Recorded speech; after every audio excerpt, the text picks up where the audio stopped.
कर्नाक पूल येथे पोलिसांचा मोठा पोलीस बंदोबस्त तैनात करण्यात आलेला आहे। पुलाच्या दोन्ही दिशेला बॅरिगेड्स लावण्यात आलेले आहेत। या ठिकाणी आता आंदोलन होत आहे। कर्नाक पुलाचे काम पूर्ण होऊनही अद्याप सुरू न झाल्याने ठाकरेंची शिवसेना आणि मनसे हे दोन्ही पक्ष एकत्रित या ठिकाणी आंदोलन करताना पाहायला मिळतात, आक्रमक झालेले पाहायला मिळतात। काम पूर्ण होऊनही या ठिकाणी पूल हा सुरू न झाल्याने आंदोलन केलं जात आहे। ठाकरेंची शिवसेना आणि मनसे यांचं एकत्रित आंदोलन सुरू आहे। कर्नाक पूल येथे पोलिसांचा मोठा बंदोबस्त तैनात करण्यात आलेला आहे। आपण आताची ताजी दृश्य पाहतोय। मनसेकडून आणि ठाकरेंच्या शिवसेनेच्या कार्यकर्त्यांकडून एकत्रित या ठिकाणी आंदोलन केलं जात आहे। पोलिसांकडून त्यांना आता ताब्यात घेण्यात येत आहे। कर्नाक पूल येथे पोलिसांचा बंदोबस्त तैनात करण्यात आलेला आहे। कार्यकर्त्यांना ताब्यात घेण्यात येत आहे। दोन्ही पक्षाकडून एकत्रित आंदोलन सुरू आहे। ठाकरेंची शिवसेना आणि मनसे यांच्याकडून हे आंदोलन केलं जाते। कर्नाक पूल या ठिकाणी काम पूर्ण होऊनही पूल सुरू न झाल्याने मनसे आणि ठाकरेंची शिवसेना आक्रमक पाहायला मिळते, आंदोलन करताना पाहायला मिळत आहेत।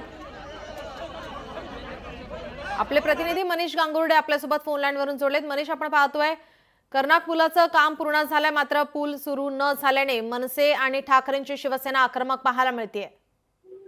नक्कीच नीलम, आपण बघतोय की मनसे आणि ठाकरेंची जी शिवसेनेचे कार्यकर्ते आहेत ते आक्रमक झालेले आपल्याला बघायला मिळतंय। कारण हा जो कर्नाक जो पूल जो ब्रिज आहे तो ब्रिज मस्जिद बंदर रेल्वे स्टेशन पासून ईस्ट आणि वेस्टला जोडणारा हा जो ब्रिज आहे आणि तो पूर्णपणे तयार झालेला आहे आणि त्यामुळे ते दोन्ही कार्यकर्ते जे आहेत हा ब्रिज सुरू करण्यात यावा यासाठी या ठिकाणी आंदोलन करायला आले होते। पण मात्र पोलिसांचा जो बंदोबस्त आहे तो प्रचंड बंदोबस्त आपल्याला बघायला या ठिकाणी मिळतोय आणि त्यामुळेच ज्यावेळेस कार्यकर्ते या ठिकाणी आले त्यावेळेस तात्काळ पोलिसांनी दोन्ही पक्षाच्या कार्यकर्त्यांना गाडीमध्ये घेऊन ते आता पोलीस स्टेशनकडे घेऊन गेलेले आहेत। त्यामुळे आता प्रश्न हा उभा राहतोय की हा ब्रिज नेमका कधी सुरू होणार आहे। कारण 2022 साली हा जो ब्रिज होता याच्या आधीचा तो 125 वर्ष जुना ब्रिज होता, तो पाडण्यात आला होता आणि त्यानंतर या ठिकाणच्या ज्या नागरिकांना त्याची गैरसोय मोठ्या प्रमाणात होत होती।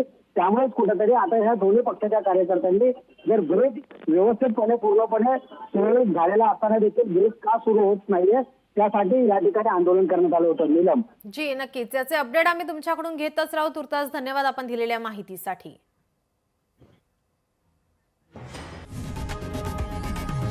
लोकशाही मराठी ऐका, पहा, जागरूक रहा।